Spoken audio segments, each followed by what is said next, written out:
선한 능력으로 안으시네. 그 크신 팔로 날 붙드시네. 절망 속에도 흔들리지 않고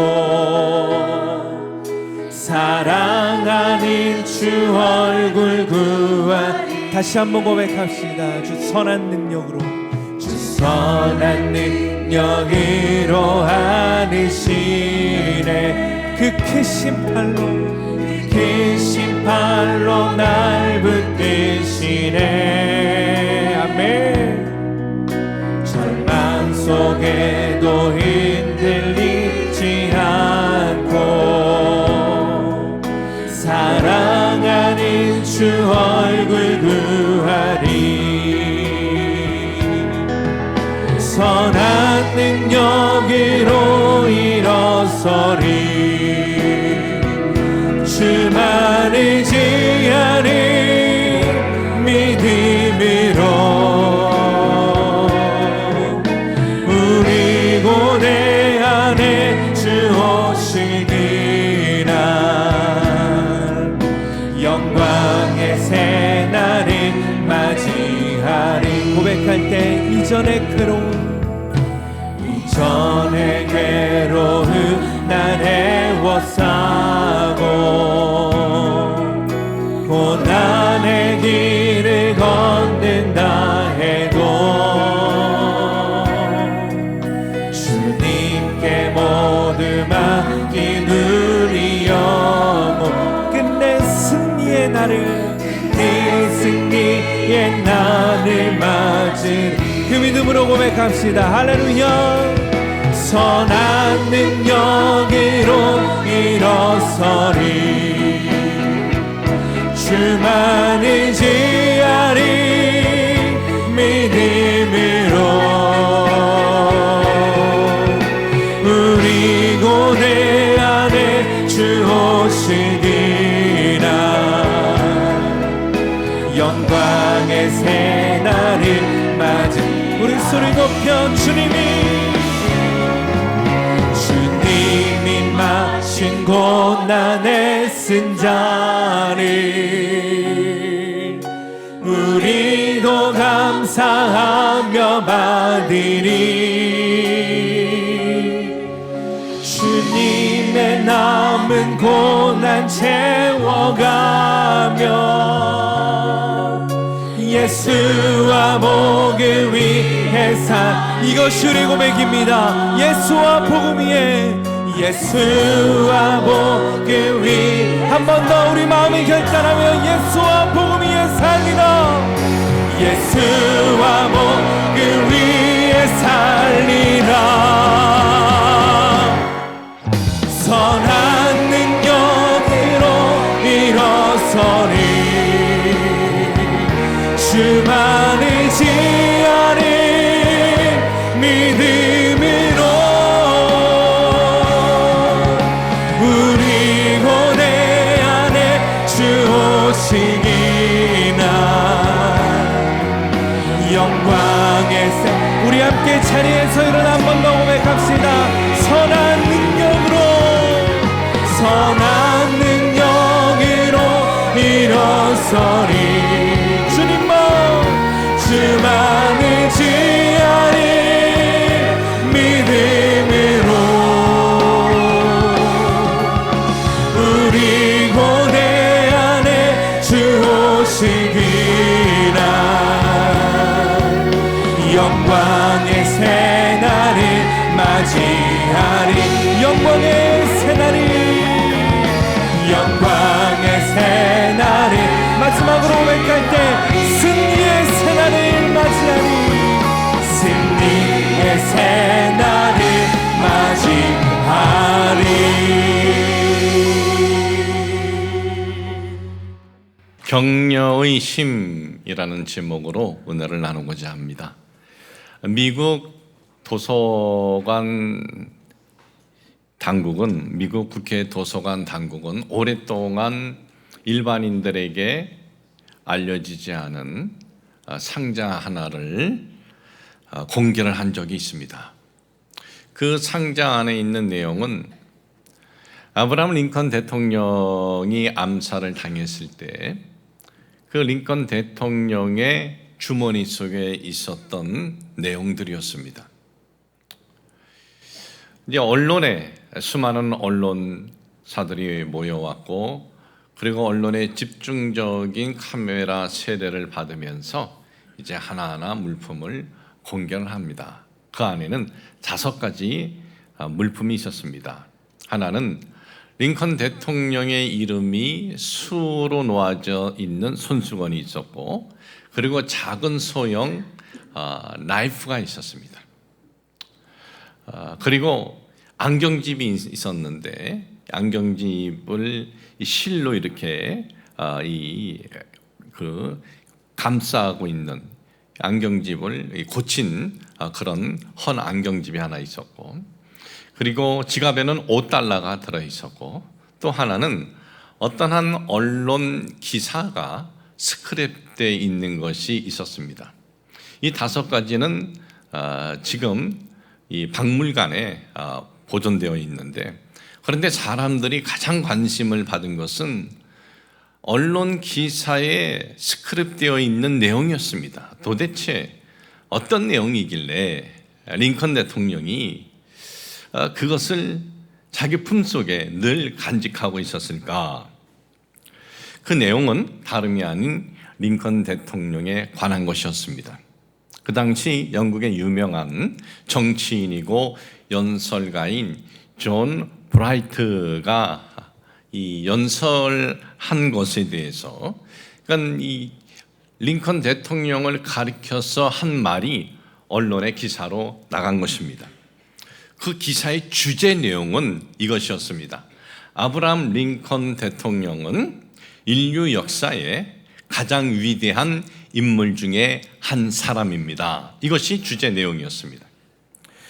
이 노예 제도를 폐지로 이끌었던 링컨 대통령, 미국에서 가장 존경받는 인물로 그렇게 지금 손꼽히고 있고, 전 세계적으로도 아브라함 링컨 대통령 하면 노예 제도를 해방한 정말 훌륭한 인물로 그렇게 인정을 받고 있습니다. 그런데 링컨 대통령이 재임했을 때는요, 가장 많은 비난과 비판을 받았다라는 것입니다. 반대파들로부터 가장 많은 비난과 가장 많은 비판을 받았던 대통령이었습니다. 링컨이 대통령에 당선이 되자마자 아주 혹독하게 비판하고 비난했습니다. 특별히 남부 쪽에 사는 사람들, 남부 쪽에 있는 이 유지들, 남부 쪽에 있는 이들은 노예로 인해서 막대한 돈을 벌고 있는데 그걸 폐지한다 그러니까 아주 무섭게 공격을 했습니다.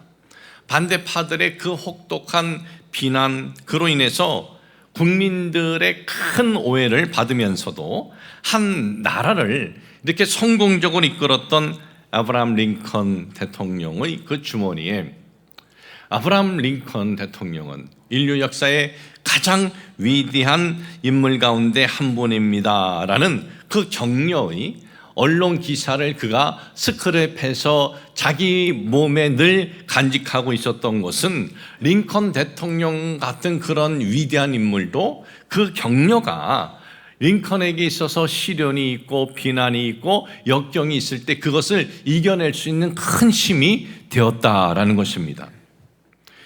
이 국어 사전에 보면은 이 격려에 대해서 이렇게 쓰여져 있습니다. 용기나 의욕이 솟아나도록 복 돋아주는 것. 용기가 없을 때 용기를 일어나게 하고, 의욕을 잃었을 때 의욕을 일어나게 하는 것. 이것이 격려입니다. 우리는 격려하면은 말 또는 어떤 행동, 어떤 그 모습을 떠올립니다.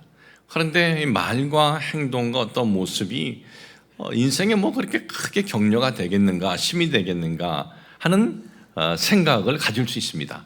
그러나 여러분, 우리가 살아오면서 어떤 다툼이 있을 때를 한번 잘 살펴보십시오. 모든 다툼의 시작은 어떻게 보면은 말 또는 어떤 행동, 어떤 모습이 아니겠습니까? 그리고 또 그 다툼이 화해로 이렇게 또 전환이 되었을 때도 보면은 거기에는 말 아니면 행동 아니면 모습이 있었습니다. 이 격려는 여러분 이렇게 참 우리가 생각하는 것 이상으로 긍정적인 영향이 있다라는 것입니다. 하와이에는 관광할 수 있는 섬이 6개가 있습니다. 우리가 비행기를 타고 하와이에 딱 내리면 그 섬은 오아후라는 섬이에요. 오아후라는 섬은 가장 많은 사람들이 거주하고 있고 관광객들도 그 섬을 가장 많이 관광을 하는데, 그런데 오아후 섬 옆에 카우아이라는 섬이 있어요. 카우아이라는 섬은 영화 주라기 공원을 찍은 섬이고 그리고 지금은 유명한 관광지이기도 합니다. 그러나 예전에는 그 섬을 가리켜서 사람들은 지옥의 섬이다 그렇게 불렀어요. 왜 지옥의 섬이라고 불렀냐면 그 섬에 살고 있는 대다수의 사람들은 범죄자 또는 알코올 중독자 또는 정신질환자들이 많이 있었기 때문에 그렇게 부른 것입니다. 이 범죄의 섬이다, 지옥의 섬이다라고 하는 그것을 연구하고 조사를 했습니다. 아주 각 분야에서 다 달려들어서 함께 조사를 했습니다. 심리학자, 소아과 의사, 정신과 의사, 그리고 사회복지를 하는 사람들, 이 사람들이 다 달라붙어서 그것을 조사를 했어요. 이렇게 구성한 학자들은 몇 년을 조사했냐면 30년을 조사를 합니다. 1955년에 태어나서 30년 동안의 저들의 삶을 조사하고 파악을 한 겁니다. 학자들은 예상을 했습니다. 저런 환경에서 무슨 좋은 참 사람들이 나오겠는가. 저런 환경에서의 삶은 다들 비행 청소년이 되든지 아니면 범죄자가 되든지 아니면 또 중독자가 되었을 것이다. 그렇게 생각을 했습니다. 그곳에 있는 대상자 833명을 대상으로 했는데 그 중에 이 심리학 교수인 에미 워너라는 이 교수가 이 833명 중에 더 안 좋은 환경, 제일 나쁜 환경의 그 사람들을 찾았어요. 201명을 찾아서 그 201명을 집중적으로 또 조사를 하고 연구를 하고 분석을 했습니다. 그런데 깜짝 놀라는 결과가 나왔습니다. 그들 중에 3분의 1이나 되는 사람들이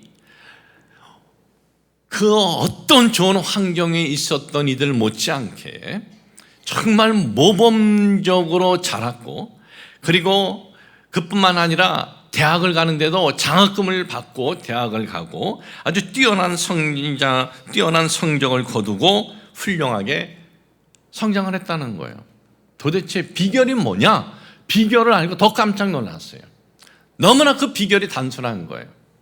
그들 중에는 조부모나 부모나 삼촌이나 이모나 교사나 누군가 한 사람의 진정 어린 격려자가 있었다라는 거예요. 저들의 환경이 그렇게 나쁘고 안 좋아도, 그리고 그 주변에서 안 좋은 그 영향이 있었어도 단 한 사람, 한 명의 진정 어린 격려가 그들에게 희망을 주고 또 삶에 대한 열정을 갖게 했다라는 것입니다.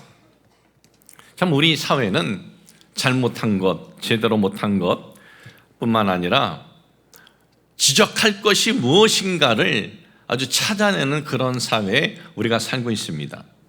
참 이런 사회에 우리는 용기를 주고 힘을 주는 격려의 역할을 내가 하고 있는지 돌아보는 시간이 되기를 주님의 이름으로 축복을 합니다. 오늘 읽어드린 이 말씀은 우리들이 잘 아는 내용 중에 하나입니다. 우리는 이 말씀을 볼 때 일반적으로 나가서 복음을 전해야 한다, 이 말씀으로 주로 봐왔는데, 이번에 이 말씀을 묵상하면서 저는 다른 감동을 받았습니다.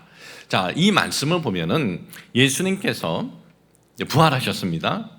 그리고 제자들을 떠나기 전에 마지막에 주신 말씀이에요. 마지막에 예수님께서 뭐라고 말씀하십니까? 19절에 보니까는 모든 민족에게 가라 그래요. 그리고 아버지와 아들과 성령의 이름으로 침례를 주라 그래요. 제자들이 이 말을 들었을 때 얼마나 부담이 컸겠습니까? 모든 민족에게 가 아버지와 아들과 성령의 이름으로 침례를 주라고 굉장히 부담이 컸을 거예요. 왜? 이 제자들이 어떤 제자입니까? 스승이신 예수님께서 핍박자들에 의해서 붙잡혔을 때 다들 도망갔던 이들이에요. 왜 도망갔습니까? 뭔가 자신에게 불이익이 다가올까 봐, 뭔가 자신에게 손해보는 일이 생길까 봐 도망갔던 이들이에요. 제자 중에 이 베드로만이 좀 멀찍이서 예수님을 따라서 상황을 지켜봤습니다. 그런데 당신도 그와 같이 있었다라고 하니까 베드로는 그렇지 않다고 부인했어요. 나 그 사람 모른다고. 이 베드로가 그랬다면 다른 제자들도 그런 환경에 처했다면 다 예수님을 부인을 했을 거예요. 이 스승님 하며 따랐던 제자들, 스승이신 주님께서 권력자들에게 잡혔을 때 다 도망갔어요. 그런데 권력자들에 의해서 예수님께서 십자가에 죽으셨습니다. 그러자 이제는 더 이상은 꿈이 없다, 비전이 없다. 각자 예전에 하던 일로 다 돌아갑니다. 그런데 그 예수님께서 다시 사셨어요. 부활하신 겁니다. 그리고 제자들을 만나 주셨습니다. 이 부활하신 주님이 제자들을 만났을 때 그 제자들이 어떤 생각을 했을까요? 우리들이 주님의 제자라고 한번 생각해 보세요. 주님께서 죽으신 줄 아는데 부활하셨습니다. 그리고 도망갔던 우리들인데, 모른다고 했던 우리들인데 그 우리들을 다시 만나 주셔요. 그럼 우리가 무슨 생각을 하겠어요? 이제 부활하신 주님께서는 십자가에 돌아가시기 전보다 더 영향력 있게 더 뭔가를 큰 능력으로 우리와 뭔가 함께 하시겠구나, 그런 생각 같지 않겠습니까? 그런데 주님께서는 떠나신다는 거예요. 제자들을. 이 제자들은 부활하신 주님께서 자신과 무언가 하실 것으로 얘기했는데 주님께서는 내가 할 일은 너희들이 해, 너희들에게 맡길 거야, 그리고 떠난다라는 거예요. 이 제자들이 누굽니까? 제자들이 무슨 조직이 있나요? 제자들이 무슨 사람이 있습니까? 어떤 영향력이 있는 것도 아니고 뭐 돈이 있는 것도 아니고, 이 제자들은 아무것도 없어요. 제자들은 오로지 누구 한 분만 바라보고 왔습니까? 예수님 한 분만 보고 왔는데, 그런데 그 예수님께서 부활하셔서 이제 뭔가 좀 해볼까 했는데 떠나신다는 거예요. 근데 예수님께서 떠나신다고 했을 때 제자들이 그러면 안 되지요, 떠나시다니요. 부활하신 주님이 저희들과 뭐 하기 왜 떠나신다고 합니까? 그런 말을 하지 않습니다. 주님의 말씀을 그대로 다 받아들여요. 도대체 그 심이 무엇일까요? 물론 부활하신 주님을 직접 목격한 것도 있지만 이 부활하신 주님이 떠나신다고 하는데 그 어떤 일을 제기하지 않은 데에는 주님의 이런 격려가 있었기 때문이에요. 오늘 여러분들에게 읽어드린 본문 말씀 20절, 내가 세상 끝날까지 너희와 항상 함께 있으리라. 여러분, 우리는 그냥 이 말씀을 예수님이 떠나시면서 제자들에게 그냥 이렇게 말씀하셨거나 우리는 그렇게 생각할지 모르지만, 그러나 그 제자들이, 그 시대에 있었던 제자들이 이 말씀을 저들의 언어로 들었을 때는 이 말씀이 얼마나 큰 위로가 되고 격려가 되는 말씀인지 모릅니다. 이 말씀을 그들의 언어로 풀이하면 있으리라, 에이미, 이거는 그냥 있겠다 이런 의미가 아니에요. 현재형이에요. 현재. 그러니까 계속해서 내가 있겠다라는 거예요. 계속해서. 그리고 여기서 항상 되어 있어요. 항상 함께 있으리라. 파사스 테스 헤메라스는 모든 날들, 모든 시간들, 그러니까 모든 시간들, 모든 날들 현재형으로 계속 너희와 함께 있겠다. 언제까지? 여기는 세상이 끝날까지라고 되어 있는데 원어를 직역하면 세상이 완성될 때까지 이렇게 되어 있어요.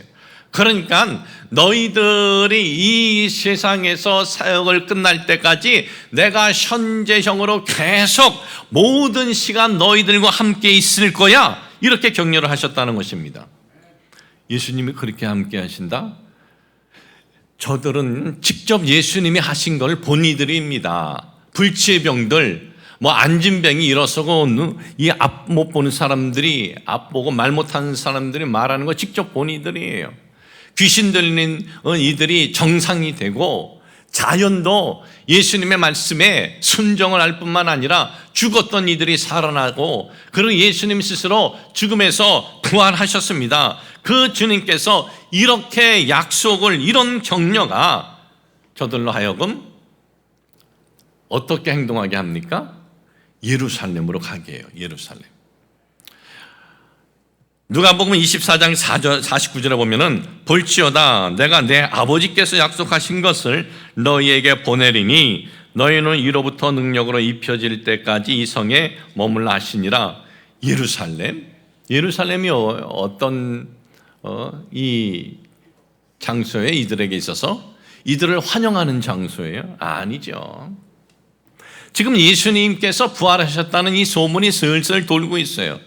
그렇기 때문에 사내들인 공의회, 이 유대 권력자들, 이들은 지금 시퍼렇게 눈을 뜨고 지금 지키고 있는 거예요. 어떤 일이 일어나면, 여차하면은 행동을 하려고 그런 곳에 들어가는 거예요. 원수들이 있는 곳에 들어가는 거예요. 그런데 두려워하지 않아요. 전에는 원수들이 가까이 온다 그러니까 도망갔습니다, 권력자들이. 그런데 이제는 권력자들이 있는 곳에 들어가요. 그것도 예루살렘 한 장소에 120명이, 이게 다락방, 우리가 생각하는 그런 다락이 아닙니다. 120명이 들어갈 수 있는 장소에 가요. 그 당시 유대는 어떤 나라입니까? 로마 식민지입니다. 120명이 한 곳에 모이는 거 로마 정부가 가만히 놔두겠습니까? 뭘 하고 있는지 다 정보를 갖고 다 확인하고 지켜보죠. 이건 비밀이 된 것이 저는 아니라고 생각해요. 그런데도 그들은 누가 지켜보던 두려워하지 않습니다. 한 곳에 모여서 주님의 약속을 붙잡고 간절히 기도하였고 불의 셔같이 갈라지는 성령을 받게 됩니다. 그리고 그 성령의 능력과 주님의 격려로 그 누구도 두려워하지 않고 세상 끝까지 다니면서 예수 그리스도의 부활을 전하게 된 것입니다. 이 본문 9절 제가 이렇게 택한 것은 참 이 내용을 이렇게 원어로 하나하나 보니까는 굉장히 참 격려가 그 제자들에게 되겠다. 근데 이 내용을 보면서 저에게 주는 감동은 이거는 제자들에게만 주는 격려가 아니라 바로 오늘을 살아가는 우리들에게 주는 격려다 이거예요. 오늘을 살아가는 우리들에게 이런 격려, 이런 주님의 이 격려가 있다면은 정말 우리가 살아가면서 세상에서 어떤 받지 못하는 격려가 있다 하더라도 주님의 이 격려가 우리 마음속에 심어진다면 우리는 세상의 어떤 상처, 아픔을 이겨내고 주님의 격려로 이 세상을 살아갈 때 우리도 열정과 희망을 갖고 살아갈 수가 있는 거예요. 여러분, 삶에 진심 어린 격려가 있다면 정말 감사한 일입니다. 그러나 제 때에도 그렇고 우리 부모님 시대는 그런 거는 몰라요. 우리 부모님 시대는 그냥 빌어먹을 놈, 뭐 이런 거는 좀 많이 들었어도 못한 거에 대한 지적은 들어도 우리 부모님 시대는 참 그렇게 하지는 못하셨어요. 솔직히. 그래도 우리가 이 정도 이렇게 참 된 거는 정말 어떻게 보면 기적 같아요. 그러나 여러분, 우리는 이제 하나님 말씀으로 이런 깨달음이 있다면 그 깨달음을 붙잡고 우리는 격려자의 삶을 사시길 주님의 이름으로 축복을 합니다. 여러분, 어떤 격려에 여러분의 마음에 어떤 격려가 심어진 게 없어요? 괜찮습니다. 괜찮아요. 주님의 격려가 있으면 돼요. 주님의 격려는 누구의 격려예요? 하나님의 격려입니다. 사람의 격려가 그렇게 힘이 있다면 우리 주님이 주는 격려는 사람의 격려하고 비교가 되지 않습니다. 저는 성경에서 그 대표적인 인물이 누구냐? 다윗이라고 생각을 해요. 다윗의 삶을 보면 참 희한한 게 있어요. 그 아버지가 별로 긍정적으로 등장하지 않아요. 그 형제들이 그렇게 했는데도 아무도 긍정적으로 등장하지 않아요. 다윗이 그렇게 어려움을 당하고 그런 고생을 했어도 우리 아버지가 뭐 이렇게 해줬다, 우리 형, 그런 거 전혀 없어요. 아버지 형제 그 누구로부터 다윗이 고난 가운데 있을 때 언급이 없다는 것은 그에게는 어떤 사람의 격려나 그 주변의 격려는 없었던 것 같아요. 그런데 시편을 읽어보면 다윗은 자기를 격려하는 분에 대해서 얼마나 정말 그 위로의 격려가 있었다는 것을 표현한 것이 시편 전체예요. 시편 전체를 읽어보세요.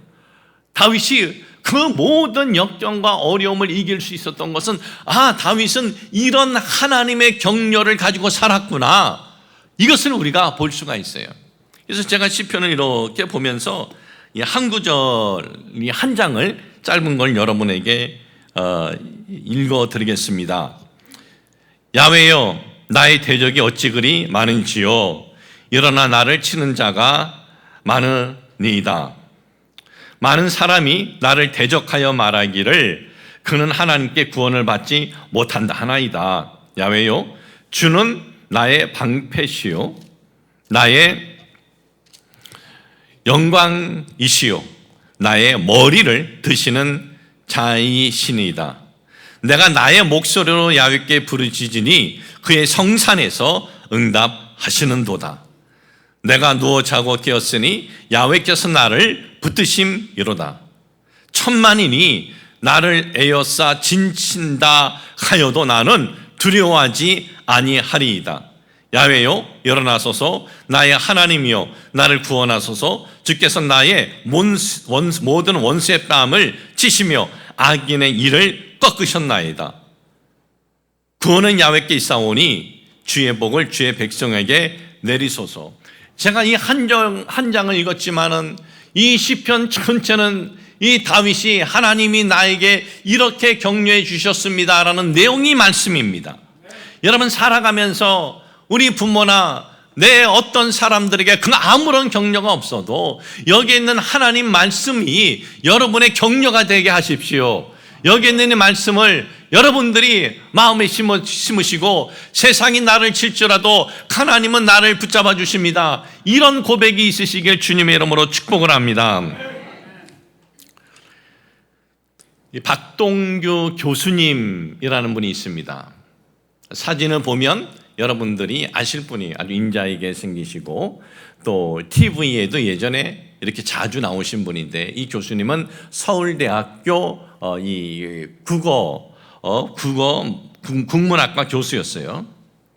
지금도 서울대학교에 명예교수로 계시면서 명예교수이시고 한국 문학의 아주 큰 발전을 돕는 분 중에 한 분이십니다. 그 유명한 우리나라의 시인 박목월님의 아들이기도 하시는데, 이분의 자기의 자전 에세이가 있어요. 거기에 보면 이런 내용이 있습니다. 이분이 초등학교 6학년 때 전쟁이 났어요. 인민군이 이제 서울까지 이제 점령을 했습니다. 아버지는 급히 서울을 떠나야만 했습니다. 그 남쪽으로. 아들의 머리를 이렇게 쓰다마 주면서 어머니 말씀 잘 듣고 집을 잘 지켜라. 그리고 이제 한강 넘어서 남쪽으로 이제 피난을 가셨습니다. 한 달이 되었지만은 인민군이 점령을 한 지 한 달이 되었지만은 국군은 다시 서울로 올 기미가 보이지 않자 어머니가 아무래도 우리도 남쪽으로 피난을 가야겠다라고 해서 짐을 쌉니다. 그때 이 박동규 교수님은 초등학교 6학년, 여동생은 5살, 그리고 남동생은 젖먹이었어요. 네 어머니하고 넷이서 이제 피난을 갑니다. 일주일 동안 남쪽으로 내려왔는데 평택 근처에 어느 한 어촌 마을까지 왔습니다. 거기에 이 흙으로 담이 된 어떤 한 그 집, 그 옆에 골목에다가 가마니를 2개 깔고 이제 거기서 생활을 하는 거예요. 먹을 것이 없습니다. 개천에 가서 작은 새우를 잡아오고, 그리고 그 가만히 깐 그 돌담, 그 흙담집에 보면은 이 호박이 이렇게 있는 거예요. 호박잎을 땄습니다. 그 호박잎을 가지고 죽처럼 끓여서 먹었습니다. 3일째 되는 날이었습니다. 그 담장 주인이, 안 주인이 호박잎을 다 따서 호박이 열리지 않는다고 하면서 다른 데에서 가서 자면 좋겠다라고 합니다. 어머니는 우리 힘으로는 도저히 더 이상 남쪽으로 내려갈 수가 없겠다. 그러니 다시 우리 서울에 우리 집으로 가서 아버지를 기다리는 것이 낫겠다라고 합니다. 다음 날 출발하기 전이었습니다. 어머니가 새벽에 어머니가 그렇게 그 소중히 여기던 재봉틀을 가지고 나가셔서 그 재봉틀과 쌀이 이 보따리하고 바꿔 오셨습니다. 어머니는 쌀자루를 저에게 지라고 그러고 어머니는 어린 두 동생과 함께 이제 서울 쪽으로 갑니다. 서울 쪽으로 올라가는데 서울 쪽으로 올라가는데 평택에서 이 수원으로 올라가는 그 산길에 접어들었을 때 두 어린 동생들과 함께 올라오는 어머니하고 이제 거리가 좀 차이가 난 것 같아요. 한 청년이 지나가면서 쌀자루 무겁지? 내가 들어줄게 하면서 쌀자루를 덜렁 들어주는 거예요. 이 청년의 발걸음은 굉장히 빨랐습니다. 열심히 따라갔습니다. 놓치지 않으려고. 그런데 어느 선에서 두 갈래 길이 나온 거예요. 여기서 잘못하면은 어머니하고 나하고 헤어질 수 있겠다 그래서 여기까지만 됐습니다라고 했는데 청년은 한쪽으로 그냥 주랭랑을 친 거예요. 쫓아가도 자기가 잡는다 할지라도 그 청년을 초등학교 6학년이 어떻게 이기겠어요? 그 청년은 도망가 버렸습니다.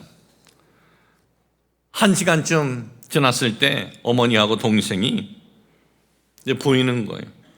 길가에서 엉엉 울고 있는 나를 보시더니 어머니가 쌀자루는 그러는 것이었어요.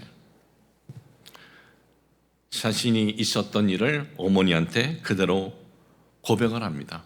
어머니, 한 청년이 그 쌀자루를 들고 도와준다고 해놓고 주량량을 쳤습니다. 저는 여기서 한쪽으로 가면 어머니 놓칠까 봐 그냥 울고 있었습니다. 어머니께서는 한동안 아무 말도 없으시다가 갑자기 그 아들의 자기의 머리를 이렇게 껴안으면서 이렇게 말하는 것이었습니다. 내 아들이 영리하고 똑똑해서 어미를 잃지 않았네 라고 하는 것이었어요. 이 전쟁 속에서 금이나 은보다 더 귀한 것이 이 쌀입니다. 식량인데 근데 그거를 통째로 잃어버렸어요. 정말 이 쌀자루는 그 여인과 그 자녀 3명에게는 목숨과 같은 것이었어요. 그리고 그토록 아끼던 재봉을 파는 그 쌀이었어요. 그런데 전쟁 중에 그 귀한 쌀자루를 통째로 잃어버렸는데 이 아들은 그 쌀자루를 찾아가기보다는 어머니 잃을까 봐 엉엉 울고 있는데 그 어머니는 그 아들을 껴안고 우리 아들이 똑똑하고 영리해서 어미를 잃지 않았네 라고 했다라고 한 것입니다. 참 그런 위기, 이 생명줄 같은 쌀을 바보같이 다 잃고 누워있는 나를 영리하고 똑똑한 아들이라고 격려해 주시다니 나는 그것이 내 마음속에 앞으로 어머니에게 내가 영리하고 똑똑한 아이가 되는 것, 이것이 내 소원이 되었습니다.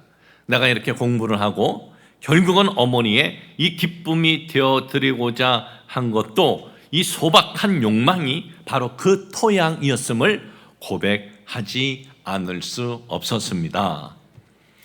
지난 7월 27일은요 이 땅에 전쟁이 일어나서 이 정전협정이에요. 전쟁 끝이 아니고 70주년이었습니다. 이 땅에 3년 동안 있었던 이 전쟁으로 인해서 민간인 그리고 남북한 민간인을 포함해서 몇 명이 죽었느냐? 국군 민간인 포함해서 600만 명이 죽었어요. 360만 명이 부상을 입었습니다. 부모를 잃은 고아가 10만 명이었습니다. 이산가족이 1000만 명이었습니다. 전쟁을 일으킨 북은 한 번도 미안하다는 얘기 안 합니다. 일본만 우리나라 식민지로 잡고 있었던 일본이 우리한테 미안하다는 말 안 한 것처럼 북한도 그렇게 많은 이 생명이 죽어갔는데도 전쟁을 일으킨 북한은 미안은커녕 아직까지 심심하면 미사일을 쏴대고 그뿐만 아니라 지금도 그 전쟁의 야욕을 버리지 않고 있습니다. 이 전쟁, 한국 전쟁에 있어서 여러분, 한 가족에 있어서 쌀자루는 생명과 같은 것이었어요.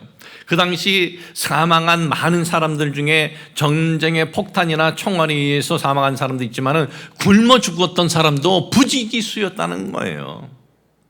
바로 그런 때 그 어머니가 이런 모자란 놈, 쌀 한 자루를 눈뜨고 뺏기다니 참 어떻게 이런 게 내 자식일까라고 말을 했더라면 그의 인생은 어쩌면 다른 길을 걷게 되었을지도 모릅니다.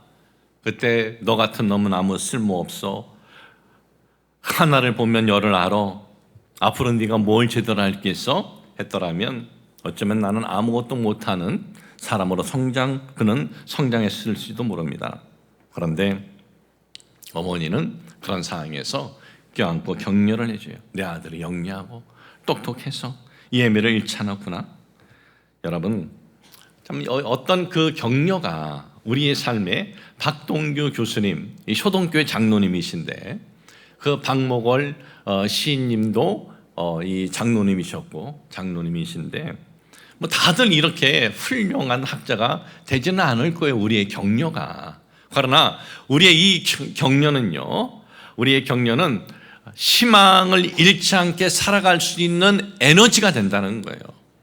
여러분, 우리의 격려는 지금 힘든 가정을 다시 일으킬 수도 있고요. 우리의 격려는 지금 우리 이 자녀의 삶에 열정을 갖게 할 수도 있고요. 우리의 격려는 누군가 지금 포기하려고 하는 사람에게 새로운 소망을 갖게 할 수도 있다라는 거예요. 여러분, 우리가 얼마나 격려하면서 살았습니까? 격려를 하는 격려자뿐만 아니라 격려 듣는 자뿐만 아니라 모두에게 힘이 되고 용기가 된다라는 것을 잊지 마시길 주님의 이름으로 축복을 합니다. 여러분 중에 오늘 말씀을 듣고 함께 예배드리면서 내 삶에는 그런 격려보다는 내 삶에는 상처투성입니다 라는 분이 있습니까? 괜찮습니다. 저는 다윗이 그랬다고 생각이 됩니다. 정말 큰 상처가 그에게 저는 있었다고 생각이 됩니다. 왜? 그 아버지가 기름 부음을 받은 자기 아들 중에 한 명이 있다는데도 이 아들만 빼냈으니 안 데리고 왔으니 얼마나 큰 상처가 있었겠습니까? 그러나 그는 그 상처를 무엇으로 그가 전환시켰습니까? 무엇으로 역전시켰어요? 하나님의 격려입니다. 여러분, 하나님의 이 격려를 붙잡고 나아가시길 주님의 이름으로 축복을 합니다. 하나님 아버지, 참 우리 사회는 격려가 인색한 사회입니다.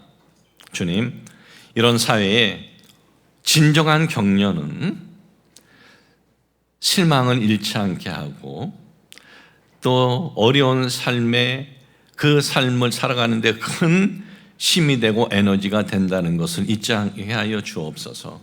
오늘 우리의 격려가 가정을 또 남편을, 아내를, 자녀를 다시 일으켜 세울 수 있고 또 어느 누군가가 모든 것을 포기하고 있을 때 소망을 갖게 할 수 있다는 것을 잊지 말게 하여 주옵소서. 살아가면서 우리의 마음에 어떤 격려의 내용이 없습니까? 괜찮습니다. 사람의 격려가 이렇게 영향력이 있다면 우리 주님의 격려는 얼마나 더 큰 영향력이 있겠습니까?